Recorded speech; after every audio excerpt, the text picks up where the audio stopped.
Hello everyone, I hope सारे अच्छे होंगे। आप लोग, आप सबकी पढ़ाई मस्त चल रही होगी। आ गए एक नई वीडियो के साथ, एक नए लेक्चर के साथ। चैप्टर हमारा था क्लास 10 बायोलॉजी का लाइफ प्रोसेसेस। उसका एक लेक्चर हो चुका है, ये सेकंड लेक्चर है। इसमें न्यूट्रिशन से रिलेटेड सारी चीज़ों को हम लोग कवर करेंगे। आइए समझते हैं न्यूट्रिशन क्या चीज़ होती है। न्यूट्रिशन यानी पोषण। पोषण मतलब, न्यूट्रिशन मतलब किसी की बॉडी को मेंटेनेंस के लिए, चलने फिरने के लिए, काम करने के लिए, तरह तरह की एक्टिविटी करने के लिए, उसकी बॉडी में रिपेयरिंग के लिए एनर्जी मिल गई। तो जब भी कोई भी लिविंग ऑर्गेनिज्म है, उसकी बॉडी को एनर्जी मिल गई ताकि उसकी बॉडी से रिलेटेड सारी ज़रूरतें पूरी हो जाए, ये होता है न्यूट्रिशन। तो न्यूट्रिशन के लिए हम लोग क्या करते हैं? अपनी बॉडी को एनर्जी देने के लिए हम लोग क्या करते हैं? सिंपली फूड लेते हैं, उसको खा लेते हैं। खाना खाया, खाना गया अंदर, अंदर गया, पेट में गुड़गुड़ हुई, पचा। पचने के बाद क्या हुआ? उस फूड के अंदर, उस खाने के अंदर न्यूट्रिएंट्स थे। न्यूट्रिएंट्स यानी वही प्रोटीन्स हो गए, फैट्स हो गए, कार्बोहाइड्रेट्स हो गए और मिनरल्स हो गए, साल्ट्स हो गए। ये सारी चीज़ें ज़रूरत की हैं, हमारी बॉडी को नीड है इनकी। तो ये सारी चीज़ें फूड के थ्रू हमारे बॉडी में पहुंच गई। और जब हमारी बॉडी में ये सारी चीज़ें मिल गई तो हमारी बॉडी एनर्जेटिक फील करने लगती है। बॉडी को लगता है कि हाँ, अभी कुछ बॉडी में दम लग रहा है। और इन्हीं सारी चीज़ों से बॉडी एनर्जेटिक भी फील करती है और बॉडी के अंदर जो भी रिपेयरिंग का प्रोसेस है, मेंटेनेंस का प्रोसेस है, इन्हीं के थ्रू चलता रहता है। यानी ओवरऑल अगर हम फूड नहीं खाएंगे तो ना हमको एनर्जी मिलेगी, ना हमारी बॉडी का मेंटेनेंस होगा, ना रिपेयरिंग होगी, ना हम कोई एक्टिविटी कर पाएंगे। यानी ये सारा कुछ करने के लिए हमें न्यूट्रिशन चाहिए। न्यूट्रिशन मीन्स बॉडी की ज़रूरत की चीज़ों का बॉडी को मिल जाना। बॉडी को जब सारी इसकी ज़रूरत की चीज़ें मिल गई, हो गया बॉडी का क्या? न्यूट्रिशन। अब हम लोग देखेंगे ऑटोट्रॉफिक न्यूट्रिशन क्या चीज़ होती है। ऑटोट्रॉफिक न्यूट्रिशन होता किस में है? ऑटोट्रॉफिक न्यूट्रिशन ऑटोट्रॉप्स में होता है। ऑटोट्रॉप्स में होता है। ऑटोट्रॉप्स के बारे में हमने बताया। ऑटोट्रॉप्स क्या होते हैं? जो अपना फूड, अपना भोजन, अपना खाना खुद से ही बना लेते हैं। ठीक है? और कैसे बनाते हैं? सिंपल मटेरियल का इस्तेमाल करके। सिंपल मटेरियल मतलब क्या? वो चीज़ें जो उनको आसानी से मिल जाती हैं, वो होता है इनके लिए सिंपल मटेरियल। यानी कार्बन डाइऑक्साइड और वाटर, ये दोनों के दोनों, कार्बन डाइऑक्साइड भी और वाटर भी, दोनों सिंपल मटेरियल हैं। क्योंकि ऑटोट्रॉप्स को ये सिंपली मिल जाते हैं। ऑटोट्रॉप हो, हेटेरो, कोई भी लिविंग ऑर्गेनिज्म, उन किसी को भी ये सिंपली ही मिल जाते हैं ना। इसलिए ये दोनों, कार्बन डाइऑक्साइड और वाटर, दोनों के दोनों सिंपल फूड मटेरियल हैं। इन्हीं दोनों सिंपल फूड मटेरियल्स को लेकर के ऑटोट्रॉप्स में कौन आते हैं? ग्रीन प्लांट्स आते हैं और कुछ बैक्टीरिया आते हैं। तो ग्रीन प्लांट्स और कुछ बैक्टीरिया यानी कि ऑटोट्रॉप्स।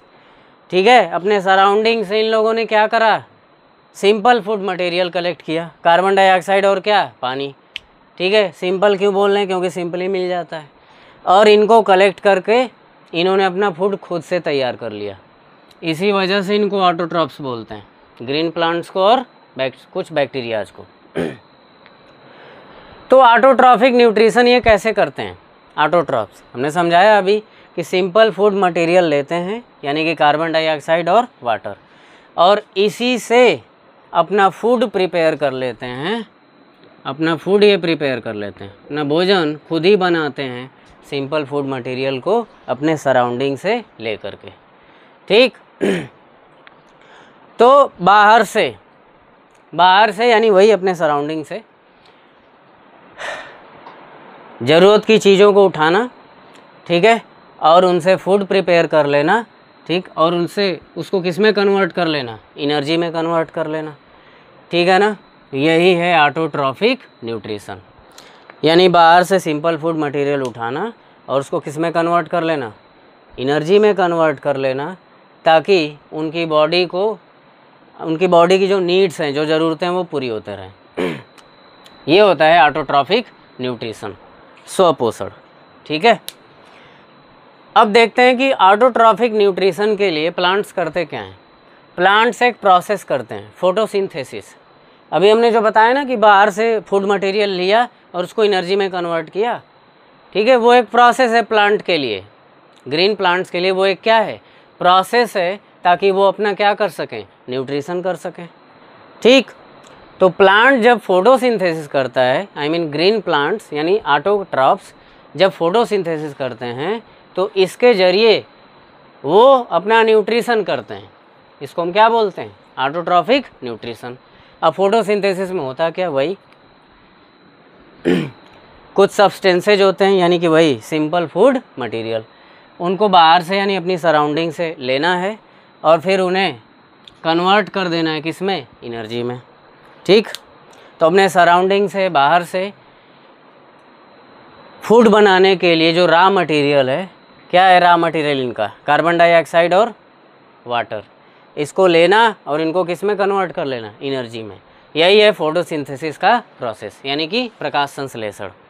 समझते हैं कि प्रकाश संश्लेषण में कौन कौन से इवेंट्स होते हैं, कौन कौन से स्टेप्स होते हैं।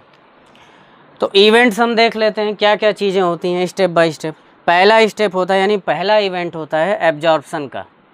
एब्जॉर्प्शन मतलब अवशोषण।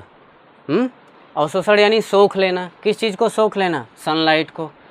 अब जो ग्रीन प्लांट्स होते हैं वो सनलाइट को कैसे सोखते हैं, कैसे अपने पास अट्रैक्ट करते हैं, कैसे सनलाइट को लेते हैं, तो उसके लिए इनके पास हरी हरी लीव्स होती हैं, आई मीन ग्रीन लीव्स, हरी पत्तियाँ। हरी पत्तियाँ हरी क्यों होती हैं, क्योंकि उनमें क्या होता है, क्लोरोफिल नाम का पिगमेंट होता है। इसी क्लोरोफिल की वजह से पत्तियाँ हरी होती हैं, है ना।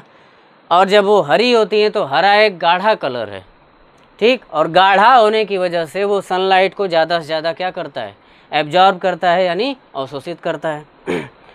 तो अगर लाइट कलर होता पत्तियों का, जैसे मान लो पत्ती सूख गई, ठीक, तो उसका कलर हल्का पड़ जाता है, फीका पड़ जाता है, और जब कलर फीका पड़ जाता है तो फिर वो सनलाइट को अट्रैक्ट करना बंद कर देती है, गिर जाती है नीचे।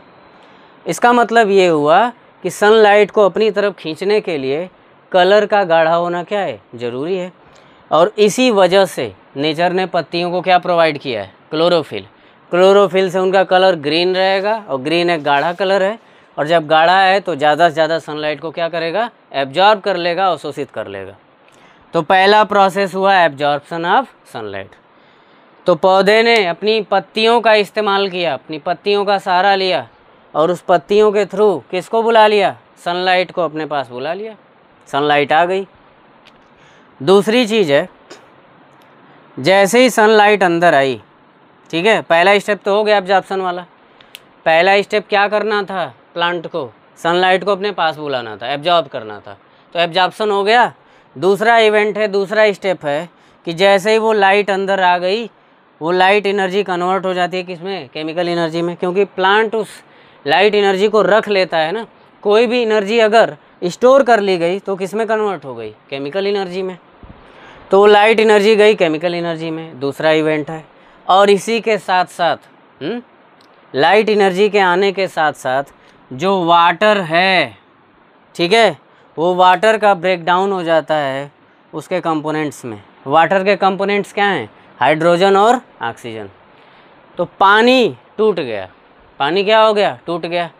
उसके जो कंपोनेंट्स थे, उसके जो रिश्तेदार थे, अलग अलग हो गए, हाइड्रोजन अलग हो गया और ऑक्सीजन अलग हो गया। ये अलग कैसे हुआ, वही जो लाइट एनर्जी आई थी इस पर पड़ी है, तो जैसे ही इस पर पड़ी, इसको एनर्जी मिला, तो हाइड्रोजन अलग हो गया और ऑक्सीजन अलग हो गया, ठीक है। अच्छा, एक इवेंट समझ में आया कि सनलाइट को बुलाया गया, एब्जॉर्ब किया गया। दूसरा इवेंट समझ में आया कि लाइट एनर्जी आई, अब जब वो प्लांट ने उसको रख लिया तो अब उसको क्या बोलेंगे, केमिकल एनर्जी। और इसी एनर्जी का इस्तेमाल करके पानी जो है किस में ब्रेक हो गया, अपने कंपोनेंट्स में, हाइड्रोजन में और किस में, ऑक्सीजन में। दो इवेंट्स हो गए। अब सवाल ये उठता है कि ये पानी आता कहाँ से, प्लांट पानी को बाहर से लेता है तो कहाँ से लेता है? वही है, जैसे प्लांट है हमारे पास, इसकी जड़ें होती हैं, रूट्स होती हैं, तो अपनी जड़ों का इस्तेमाल करेगा, अपनी जड़ वाली पावर का इस्तेमाल करेगा, है ना। कहेगा अब जड़ तो है ही, उसकी पावर का इस्तेमाल, शक्तियों का इस्तेमाल कर लेते हैं। तो अपने जड़ की शक्तियों का इस्तेमाल करता है प्लांट। जड़ क्या करेगी? नीचे से, ग्राउंड से, अर्थ से क्या करेगी? पानी खींच लेगी। अब पानी जो है जड़ खींच करके प्लांट के कोने कोने तक पहुंचा देगी। तो मतलब ये हुआ कि जड़ ने पानी को खींचा, फिर वो पानी पौधे की ज़रूरतमंद जगहों पे क्या हो गया? पहुंच गया। तो पानी खींचने का काम किसने किया? जड़ों ने। लाइट को खींचने का काम किसने किया? ग्रीन लीव्स ने, यानी हरी पत्तियों ने। ठीक है, तो दोनों काम हो गए, दोनों के लिए दो एजेंट लगे हुए थे। लाइट को खींचने के लिए कौन एजेंट लगा हुआ है? ग्रीन लीव्स, जिसमें क्लोरोफिल है। और पानी को खींचने के लिए एजेंट कौन लगा हुआ है? जड़ लगा हुआ है। दोनों ने खींच लिया। चलो तीसरा इवेंट देखते हैं क्या होता है। तीसरा इवेंट समझने से पहले एक चीज़ समझ लेते हैं कि अब कार्बन डाइऑक्साइड वो प्लांट कहाँ से लेता है, कहाँ से उसको कार्बन डाइऑक्साइड मिलता है। तो ध्यान रहे, कार्बन डाइऑक्साइड के लिए जो प्लांट होता है वो फिर से लीव्स पे ही, यानी अपनी पत्तियों पे ही डिपेंडेंट होता है, यानी पत्तियां ही कार्बन डाइऑक्साइड का भी जुगाड़ करती हैं। तो ग्रीन लीव्स दो काम करती हैं, एक काम करा सनलाइट को बुलाने का और दूसरा काम करेंगी कार्बन डाइऑक्साइड को बुलाने का। कैसे बुलाती हैं कार्बन डाइऑक्साइड को? पत्तियां जो होती हैं, पत्तियों में छोटे छोटे छेद होते हैं, ठीक है, अंग्रेजी में जिनको पोर्स बोलते हैं। छोटे छोटे पोर्स होते हैं, छोटे छोटे छेद होते हैं। ऐसे नंगी आंख से वो नहीं दिखेंगे, माइक्रोस्कोप वगैरह लगाएंगे तब दिखेंगे वो छेद। तो पत्तियों में क्या देखा हमने? छोटे छोटे छेद हैं जिनको पोर्स बोलते हैं। उन्हीं छोटे छोटे छेद, पोर्स के थ्रू कार्बन डाइऑक्साइड को पत्तियां कहाँ बुला लेती हैं? अंदर। ठीक है, तो प्लांट को कार्बन डाइऑक्साइड कैसे मिलता है? पत्तियों की सरफेस पे जो पोर्स होते हैं, छोटे छोटे छेद होते हैं, उन्हीं छेदों से होकर के कार्बन डाइऑक्साइड अंदर आता है। ठीक। अब कार्बन डाइऑक्साइड कहाँ अवेलेबल है? जाहिर सी बात है, सराउंडिंग में कार्बन डाइऑक्साइड भी अवेलेबल है, ऑक्सीजन भी अवेलेबल है। तो हम ऑक्सीजन खींच लेते हैं और प्लांट्स क्या खींच लेते हैं? Carbon dioxide. और प्लांट कार्बन डाइऑक्साइड को खींचने के लिए फिर से पत्तियों का इस्तेमाल कर रहा है। पत्तियों में छोटे छोटे छेद हैं, ठीक है, ठीक। और उन छोटे छोटे छेदों को हम बोलते हैं स्टोमेटा। क्या बोलते हैं? स्टोमेटा। तो यानी प्लांट कार्बन डाइऑक्साइड को कैसे खींचता है अपनी तरफ? उसके लिए स्टोमेटा है, ठीक, यानी छोटे छोटे छेद, पोर्स। और उन्हीं छोटे छोटे छेद यानी स्टोमेटा से होकर के कार्बन डाइऑक्साइड प्लांट के पास आ जाता है। ये हुआ। तो हमने सारी चीज़ों को इकट्ठा कर लिया। क्या? पत्तियों में क्लोरोफिल था, उसकी मदद से सनलाइट को बुला लिए, है ना। प्लांट ने सनलाइट को बुला लिया पत्तियों का इस्तेमाल करके, फिर अपनी जड़ों का इस्तेमाल किया, उसकी शक्तियों का इस्तेमाल किया और पानी को खींच लिया। फिर अपने लीव्स से यानी पत्तों में जो स्टोमेटा था, यानी जो छोटे छोटे छेद थे, उनका इस्तेमाल करके कार्बन डाइऑक्साइड को बुला लिया। सारी चीज़ें आ गई, सारा रॉ मटेरियल आ गया, कच्चा माल आ गया, अब खाना बन जाएगा। ठीक है। अब इधर ये सारी चीज़ें कैसे कलेक्ट करता है प्लांट, वो तो हमने समझा दिया। फिर दो इवेंट्स भी हमने समझाए। पहला एब्जॉर्प्शन ऑफ लाइट, दूसरा उस लाइट से पानी का ब्रेकडाउन होना, किसमें? हाइड्रोजन में और किसमें? ऑक्सीजन में। ठीक। तीसरा प्रोसेस क्या होता है? देखो, हमें पता है कि प्लांट ने कार्बन डाइऑक्साइड खींच रखा है, पानी भी खींच रखा है, और अभी अभी हमने पढ़ा कि पानी का ब्रेकडाउन होता है। किस में ब्रेकडाउन होता है? हाइड्रोजन में और ऑक्सीजन में। यानी हाइड्रोजन और ऑक्सीजन दोनों क्या हो चुके हैं? अलग हो चुके हैं। कार्बन डाइऑक्साइड भी है इधर। ठीक। अब होता क्या है कि जो कार्बन होता है ना, CO2 का, वो किसको बुला लेता है अपनी तरफ? हाइड्रोजन को। ऑक्सीजन को क्यों नहीं बुलाता है? उसके पीछे रीज़न है। कार्बन के पास 6 प्रोटॉन होते हैं। कितने होते हैं? 6 प्रोटॉन। जब कार्बन के पास 6 प्रोटॉन है, यानी ये 6+ वाला हुआ। ऑक्सीजन के पास कितने होते हैं? 8 प्रोटॉन, यानी 8 पॉजिटिव वाला ये हुआ। ठीक है। अब अगर देखा जाए तो अगर कार्बन ऑक्सीजन को अपने पास बुलाता, ठीक, तो होता क्या, ये 8 पॉजिटिव और ये 6 पॉजिटिव, दोनों में तगड़ा कोलिजन होता ना, कोलिजन बोल रहे हैं, रिपल्सन, तगड़ा रिपल्सन होगा कि नहीं। मतलब ये कार्बन जो है ऑक्सीजन के पास रहना नहीं चाहेगा। क्यों? कहेगा कि मैं 6+ वाला हूँ, वो 8+ वाला है, मेरे पास तो खुद ही 6+ है, उधर वो 8+ वाला भी है, ऐसे कैसे चलेगा। और जब हाइड्रोजन की बात आती है तो हाइड्रोजन के पास कितना होता है, एक ही प्रोटॉन होता है, वो एक पॉजिटिव वाला होता है, और इसके पास एक इलेक्ट्रॉन भी होता है, ठीक। ऐसे ही ऑक्सीजन के पास 8 प्रोटॉन, 8 पॉजिटिव और 8 इसके पास नेगेटिव होते हैं, माने इलेक्ट्रॉन होते हैं, ठीक है। तो कार्बन के लिए ऑक्सीजन से इलेक्ट्रॉन छीनना उतना आसान नहीं है, लेकिन हाइड्रोजन से छीनना आसान है। क्यों? क्योंकि कार्बन खुद 6 पॉजिटिव लेके बैठा है और हाइड्रोजन एक पॉजिटिव और एक नेगेटिव लेके बैठा है, यानी इलेक्ट्रॉन लेके बैठा है। तो हाइड्रोजन से छीनना क्या है, आसान है। हाइड्रोजन से शेयरिंग करना आसान है, ऑक्सीजन से शेयरिंग करना आसान नहीं है, ठीक है। जिसके पास 8 की पावर है उसके इलेक्ट्रॉनों को 6 की पावर वाला कैसे अपनी तरफ खींचेगा, ठीक है। वहीं पे अगर इसकी पावर 6 की है, हाइड्रोजन की पावर 1 की है, तो ये 6 पावर वाला 1 पावर वाले पे हावी हो जाएगा और इसके इलेक्ट्रॉन को अपनी तरफ क्या कर सकता है, खींच सकता है। तो यही वजह है कि CO2 फिर किसको बुलाता है, CO2 का जो कार्बन है वो किसको बुलाता है, हाइड्रोजन को। कार्बन हाइड्रोजन भाई भाई, ठीक, बुला लिया, ऑक्सीजन को नहीं बुलाया। तो देख सकते हो 12 लगा है, O है, यानी 12 ऑक्सीजन है टोटल। तो 12 की 12 ऑक्सीजन इधर ऐसे ही लिख देंगे उस साइड पे रिएक्शन के बाद, ये हमने लिख दिया, 12 ऑक्सीजन उतर गई, क्योंकि ऑक्सीजन को तो कोई पूछ ही नहीं रहा है। कौन बुलाएगा बाहुबली को अपने मोहल्ले में, लगेगा इन्हीं को मारने पीटने। ऑलरेडी यहाँ पे ऑक्सीजन तो पड़ी हुई है ना इसके साथ, और कितना मार सकेगा ये, तो नहीं बुलाता है, ये सेफ यहाँ पे बच जाती है। अब अगर देखा जाए तो कार्बन डाइऑक्साइड के पास हाइड्रोजन आ गई। अब सवाल ये उठता है कि 12 2 जा 24, यानी टोटल 24 हाइड्रोजन है, तो यहाँ पे कितनी हाइड्रोजन आएगी। देखो कार्बन 6 है तो उसका डबल कर लो, यानी टोटल 12 हाइड्रोजन आएगी। क्यों 12 हाइड्रोजन आएगी, क्योंकि एक कार्बन पे ऑक्सीजन तो लगा हुआ है ना पहले से। ऑक्सीजन क्या करेगा, कार्बन के पास 4 इलेक्ट्रॉन होते हैं, 1 2 3 4, कार्बन के पास 4 इलेक्ट्रॉन होते हैं, 2 इलेक्ट्रॉन तो ऑक्सीजन खुद ही भुलवा के रखेगा ना, बच रहे हैं कितने इलेक्ट्रॉन, 2 इलेक्ट्रॉन।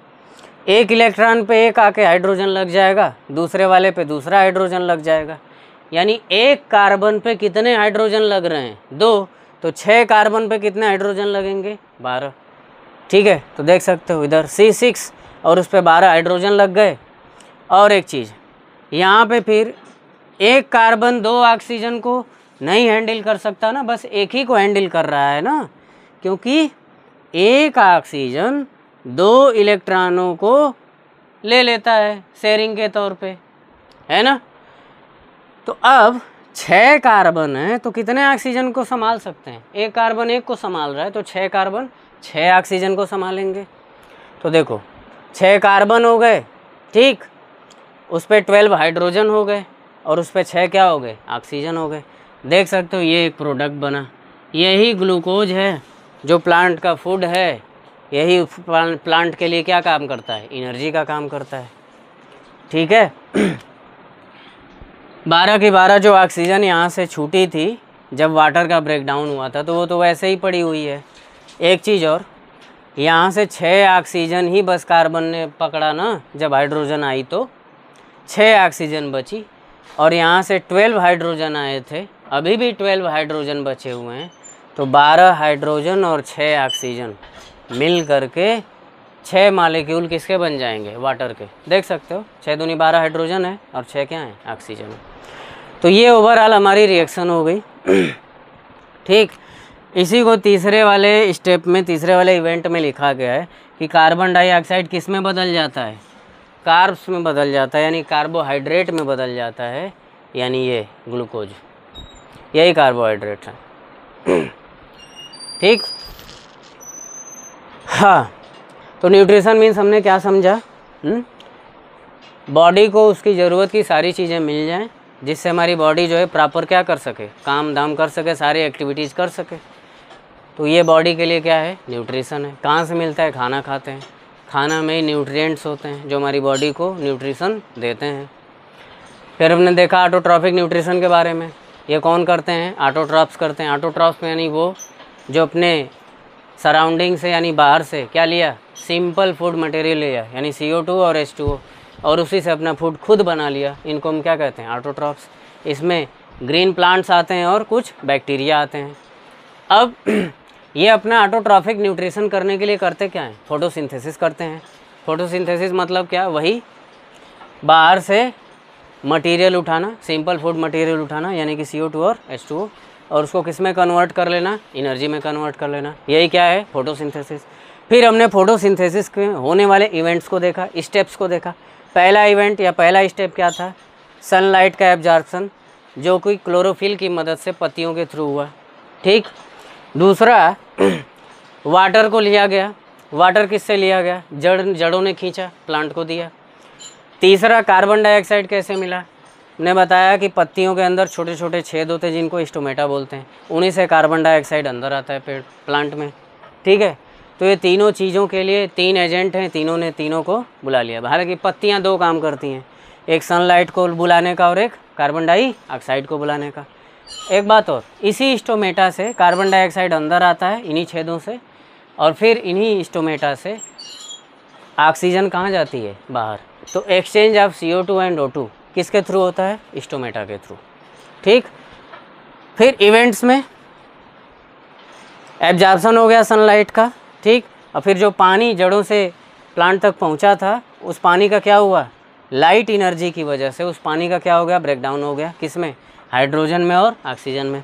फिर पानी जैसे ही टूटा, साथ में कार्बन डाइऑक्साइड भी था, तो उसमें से कार्बन डाइऑक्साइड ने किसको चुना, हाइड्रोजन को चुना। क्यों, मैंने बताया, हाइड्रोजन के पास 1 प्रोटॉन होता है, कार्बन के पास 6 प्रोटॉन होता है। कार्बन 6 पॉजिटिव वाला, हाइड्रोजन 1 पॉजिटिव वाला, और इसके पास 1 इलेक्ट्रॉन होता है। ऑक्सीजन को क्यों नहीं बोला, ऑक्सीजन 8 पावर वाला होता है, 8 पॉजिटिव, और 8 इसके पास क्या होते हैं, इलेक्ट्रॉन होते हैं। तो 6 पॉजिटिव वाले के लिए 8 पॉजिटिव वाले का इलेक्ट्रॉन शेयर करना उतना आसान नहीं होता है। ठीक। लेकिन 6 पावर वाला 1 पावर वाले का इलेक्ट्रॉन तो शेयर आराम से कर सकता है, इसलिए ये हाइड्रोजन को बुलाता है। और जब हाइड्रोजन को बुलाएगा तो कार्बन ऑक्सीजन है, इसमें हाइड्रोजन मिक्स हुआ, हमने नंबर गिनाया, कितनी हाइड्रोजन यहाँ पे आएगी, 1 कार्बन पे 2 हाइड्रोजन आएगी। ठीक है। तो 6 कार्बन पे 12 हाइड्रोजन आएगी, तो C6H12, और 1 कार्बन पे 1 ऑक्सीजन। ठीक है। तो 6 कार्बन पे 6 ऑक्सीजन। ये कब हो रहा है, हाइड्रोजन के आने के बाद। ठीक है। तो ये हो गया, बन गया C6H12O6। फिर यहाँ से जो ऑक्सीजन बची थी, 12 ऑक्सीजन थी, 12 की 12 सेफ बच गई। क्यों, क्योंकि कार्बन डाइऑक्साइड ने हाइड्रोजन को बुलाया था, न कि किसको, ऑक्सीजन को। तो ऑक्सीजन पूरी बच गई 6O2 के फॉर्म में, 6 दूनी 12 ऑक्सीजन। अब इसके बाद यहाँ से 12 हाइड्रोजन गए हैं, तो 12 दूनी 24 हाइड्रोजन थे, तो 12 अभी बचे। यहाँ से 6 दूनी 12 ऑक्सीजन है, 6 इस्तेमाल हुए, 6 बचे, तो 12 हाइड्रोजन और 6 ऑक्सीजन। हमें पता है एक वाटर मॉलिक्यूल बनाने के लिए 2 हाइड्रोजन और 1 ऑक्सीजन लगते हैं। अभी हमारे पास 12 हाइड्रोजन हैं और 6 ऑक्सीजन है, तो 6 मॉलिक्यूल बनेंगे, 6H2O। ये बन गया, ये रिएक्शन था हमारा। ठीक है। रिएक्शन में अगर कोई दिक्कत हो रही होगी या नहीं समझ में आएगा तो कमेंट करिएगा, फिर से हम इसको डिटेल में समझाएंगे अलग से। बाकी यही है, समझ में आया ही होगा क्यों ऐसा हो रहा है, क्यों कार्बन हाइड्रोजन को बुला रहा है या ऑक्सीजन को नहीं बुला रहा है। ठीक, समझाया हमने। तो इवेंट्स हो गए हमारे, पहला एब्जॉर्प्शन का हो गया सनलाइट का, दूसरा लाइट से वाटर का ब्रेकडाउन हो गया, फिर इसके बाद हाइड्रोजन यहाँ पे गई, ऑक्सीजन वैसी की वैसी रह गई, ये सारे प्रोडक्ट बन गए। और जैसे ये सारे प्रोडक्ट बन गए तो मतलब CO2 से यानी कार्बन डाइऑक्साइड से क्या बन गया, कार्ब्स बन गए, यानी कार्बोहाइड्रेट बन गए, जिसको हम क्या बोल रहे हैं, ग्लूकोज बोल रहे हैं। तो ये है फोटोसिंथेसिस, और इसी के जरिए सारे ग्रीन प्लांट्स और कुछ बैक्टीरिया, जिन्हें कि हम क्या कहते हैं, ऑटोट्रॉफ्स कहते हैं। ये अपना न्यूट्रिशन करते हैं और इस तरह के न्यूट्रिशन को हम क्या कहते हैं? Autotrophic nutrition. सारी चीज़ें क्लियर कर दी हमने। फिर भी अगर कोई डाउट रह जाता है तो आप लोग कमेंट ज़रूर से करेंगे, उस पर अलग से वीडियो बना करके डिटेल में उसको समझा जाएगा। ठीक है।